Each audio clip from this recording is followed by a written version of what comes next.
If you believe that the way you think has some effect on your life, and you think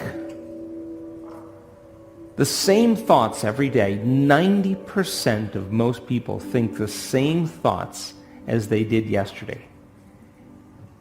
Would you agree then that if you're not waking up every morning being defined by some vision of your future,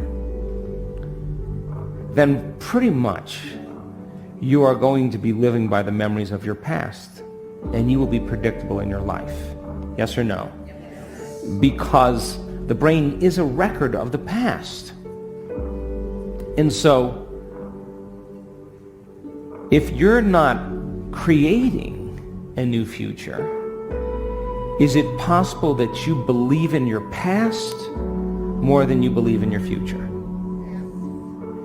And is it possible then that many people don't want to create a new future because they're more in love with their past than they are with their future? In fact, they romance their past every single day.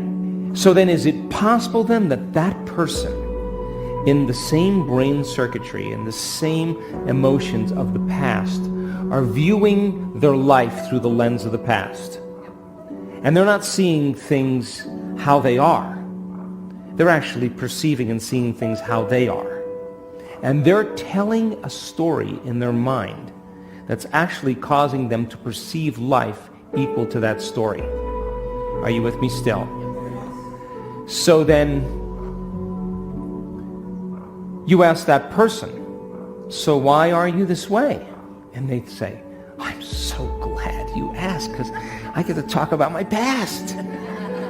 And as they talk about the incidents in their past, would you agree then that they're saying, that was the event that changed me, and I haven't actually been able to change since that event. That event has defined me as the person I am today.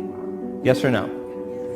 Now, the research on memory says after a period of time, that story that they tell of their past, 50% of it isn't even the truth.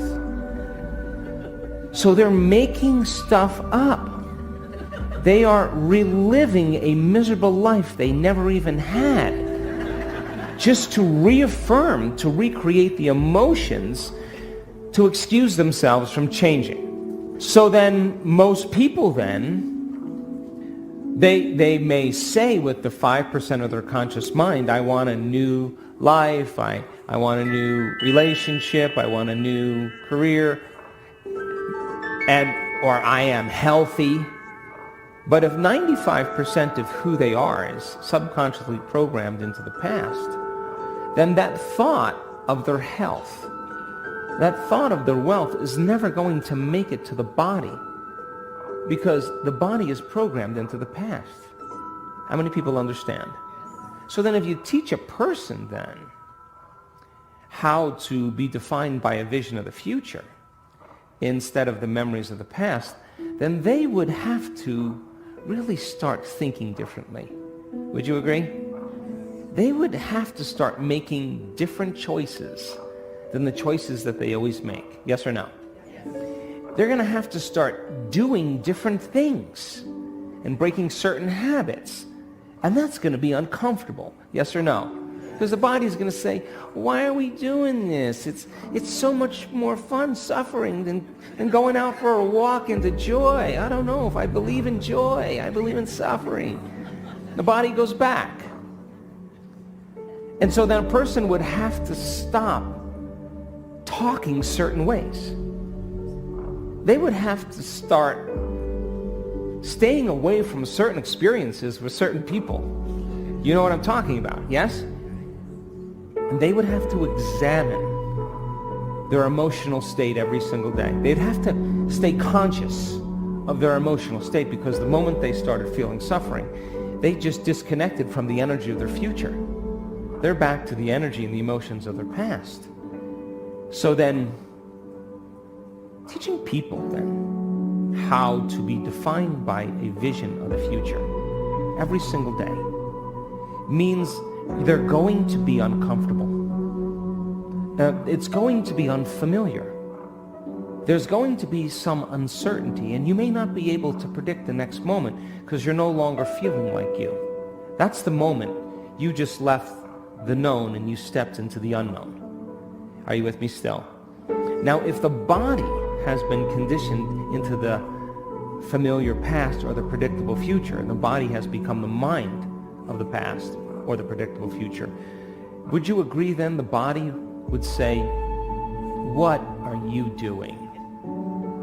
And the body would say, "Listen, let's get you thinking like you've been thinking." And it starts influencing the mind. And people start hearing the chatter in their head. And if you respond to just one of those same thoughts, like start tomorrow, you'll never change, it's your ex's fault, it's your mother's fault. If you respond to one of those same familiar thoughts, those same thoughts lead to those same choices, which lead to the same behaviors and create the same experiences and produce the same emotions. A person says, "Oh, this feels right, this feels better to me." No, they're back to the same comfortable self. Yes or no? And this is why change is so hard. So then, new thoughts should lead to new choices should lead to new behaviors should create new experiences, and new experiences create new emotions. Yes or no? And our research shows that people who do that in 4 days, they change their gene expression. 4 days. 4 days. And don't you know, I know in the first day they don't want to do it, and they want to go back to laying down, and they hate me, and they're going to write an email, I'm a liar, all that stuff. They want to quit, And I want you to know that there's no such thing as a bad meditation. There's just you overcoming you. And you can do it now, or you can wait. But now is the new later. So then, if your personality creates your personal reality, give me a nod, and your personality is made up of how you think, how you act, and how you feel, then the present personality called you, raise your hand, has created the present life called your personal reality, yes or no? But if you begin over time to become conscious of your unconscious thoughts, you become aware of your automatic behaviors, how you speak, how you act, and you can look at an emotion and say, "My goodness, I didn't even know this was guilt. It just has felt like me my entire life." Would you agree then, the more conscious you become of those unconscious states of mind and body, the less unconscious you'll go during your waking day? Yes or no? So then most people try to create a new personal reality, a new life as the same person, as the same personality, and it doesn't work. You literally have to become someone else.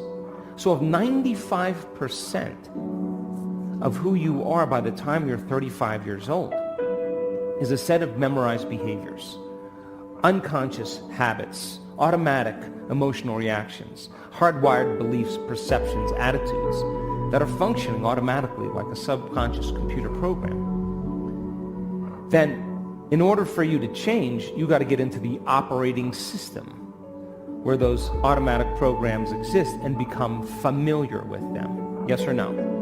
And as you begin to observe those thoughts, become aware of those actions, notice those feelings, all of a sudden you're no longer immersed in the program. Your consciousness, you're no longer unconscious, you're conscious and aware. And you begin to objectify your subjective self. And if meditation means to become familiar with, then the more familiar you become with, I can't, I want to quit, this is too hard, the more aware that that is a thought standing in the way between you and something that you truly want, you'll listen less to that voice in your head in your waking day. Would you agree? And if you just said, "God, it's 10 o'clock. I haven't complained all morning. It's getting really hard. I just want to stop that lady and just suffer and complain with her just about something. If you became conscious that your body wanted to do that, would you agree then that would be a victory in your day?